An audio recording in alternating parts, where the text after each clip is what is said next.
Bethesda, once one of the smaller companies in the industry, has grown in recent years into a company that can compete with the big players, Activision, EA, Ubisoft, 2K, etc. But Bethesda has something that none of those other publishers have, for me as an individual gamer. A wealth of franchises that I have invested myself in and enjoyed playing for the past few years. Fallout, The Elder Scrolls, Doom, Wolfenstein, Dishonored, The Evil Within. All of these franchises are series that I became attached to over an extended period of time, and I now regard as some of the best gaming experiences available to anyone with even the slightest interest. A large variety of genres are being covered here. RPGs, first-person shooters, survival horror, immersive sims. Other publishers like EA, Activision, and Ubisoft have very samey titles in their back catalogs, with Ubisoft standing out in particular for all the wrong reasons. Bethesda has a swath of games covering so many different genres that it quite frankly puts other publishers to shame, in my opinion, and those games are truly special to not just me, but a large community of devoted Bethesda fans.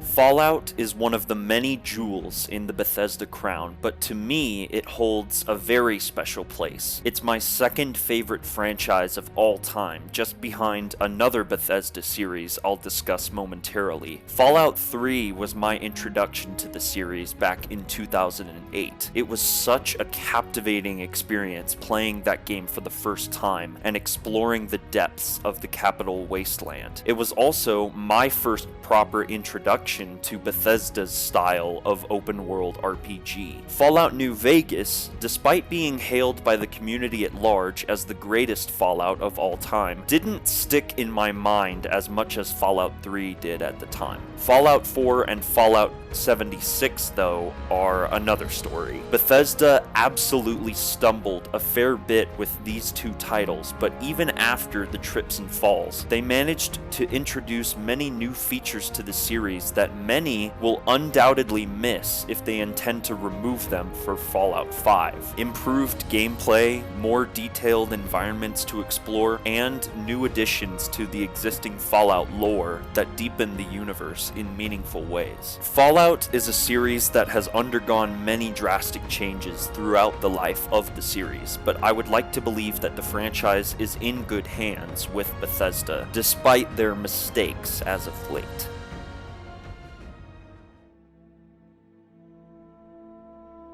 The Elder Scrolls is an RPG series for those seeking more of a traditional or rather untraditional fantasy experience. Standing in stark contrast to Fallout, The Elder Scrolls is a long-standing series that has managed to stand the test of time by giving gamers a wide variety of locations to explore, creatures to fight, and providing some of the best individual gaming moments of all time for many people. There's not a soul on Earth who will ever forget the first time they stepped off the boat to Morrowind, closed an Oblivion Gate, or battled a dragon on the frozen plains of Skyrim. Skyrim in particular is my favorite entry in the series, despite Bethesda's efforts to streamline the RPG elements and make the game have a broader appeal to a wider audience. Yes, Bethesda gets flack for constantly re-releasing the game on different platforms, but can you really blame them? People keep buying the game for a reason, which is why it has managed to endure almost 8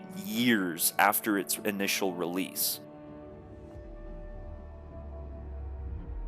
Doom, a franchise caught in a transition into the next generation of gamers who became more accustomed to tactical military shooters instead of arena combat. Then, id Software released the Doom reboot in 2016, and my god, it was glorious. Doom has gone on to become one of the many crown jewels alongside Fallout and Elder Scrolls after only one game. Doom reinvigorated the FPS genre and laughed in the face of its competitors, going on to sell like crazy, and it still sells incredibly well after 3 years in the wild. Exhilarating moment-to-moment gameplay, accompanied by incredible graphics, a blood-pumping soundtrack, and a surprisingly rich narrative for those who look hard enough. It was a true return to form for the studio, who are now the undisputed champions of the FPS genre, and the company that quite honestly is helping to save Bethesda's reputation in 2019, with the release of both Rage 2 earlier this year and the upcoming Doom Eternal on November 22nd.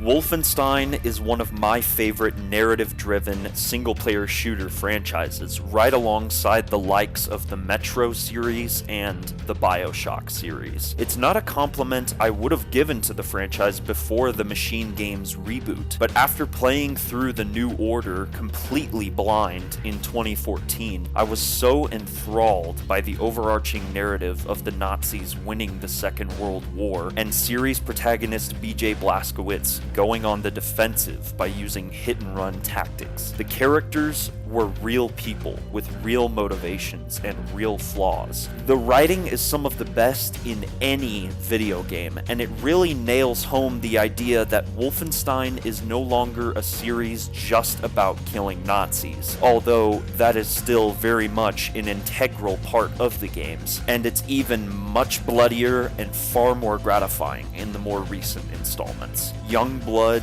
can't release soon enough. Survival horror is not a genre I'm too comfortable with, but The Evil Within has become a series that I really think is smarter than most people will give it credit for. The Evil Within really is an analog to our own internal fears and nightmares, but through the eyes of Sebastian Castellanos, we are able to overcome these terrifying challenges and become much stronger as a result. It helps that the story, specifically for The Evil Within 2, draws you into an emotional journey of self-reflection and redemption, despite its sometimes over-the-top and cheesy nature. And yes, both games in the series are horrifying. Personally, I think the first game provides the most spine-tingling moments, especially when Ruvik spontaneously appears. I created this world. You cannot keep me here.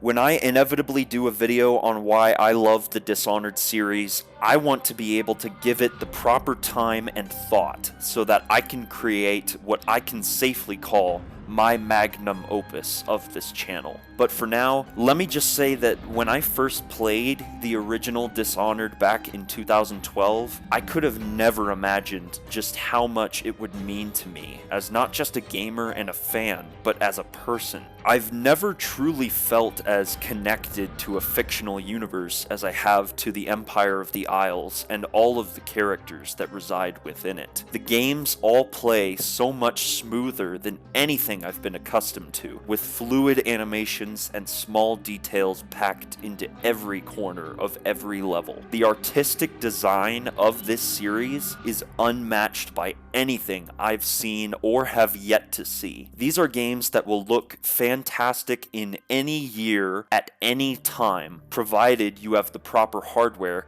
to make them look the best they possibly can. As a complete series featuring Dishonored, Dishonored 2, and Dishonored Death of the Outsider, there is so much replayability and meaningful content to sift through, with true passion and creativity poured into every piece of the experience. Something that, sadly, many franchises these days are missing in spades.